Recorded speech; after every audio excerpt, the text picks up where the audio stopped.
ڕۆژ بە ڕۆژ دیاردەی کوشتن و تندوتیژی دژ بە ژنان لە هەرێمی کوردستان ڕووی لە زیاد بوونە. تەنها لە ماوەی 2 مانگی ڕابردوو 15 ژن لە هەرێمی کوردستان بە هۆکاری جیاواز کوژراون. ئەمەش نیگەرانی لای هاوڵاتیان و ڕێکخراوەکانی ژنان و کۆمەڵگای مەدەنی دروست کردووە.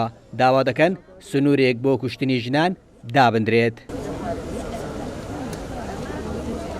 خلالی ئەو 2 مانگەی 15 ئافرەت کوژرایە کە بێ سەرەوەی کە ئەو ئافرەتانەی کە کوژراینە زۆربیان لە تەمەنی زۆر گچکە زەواجیان پێکرایە هاوسەرگیریان کردی و فەشەلیان هینایە. بەڕاستی جێگەی داخە و بریندارمان دەکا لە ماوەی 2 مانگە 15 ژن بە هەر هۆکارێک بێ بە تاوان و بێتاوان بەڕاستی هیچ تاوانێک ناگاتە ئەو حەدەی کە ئینسانی تێدا بکوژری. پارێزەرێک دەڵێت جێبەجێ نەکردنی یاسا و سولحی عەشایری هۆکاری سەرەکی زیادبوونی کوشتنی ژنانن. بۆیە پێویستە یاساکانی تایبەت بە توندوتیژی دژ بە ژنان قورستر بکرێت.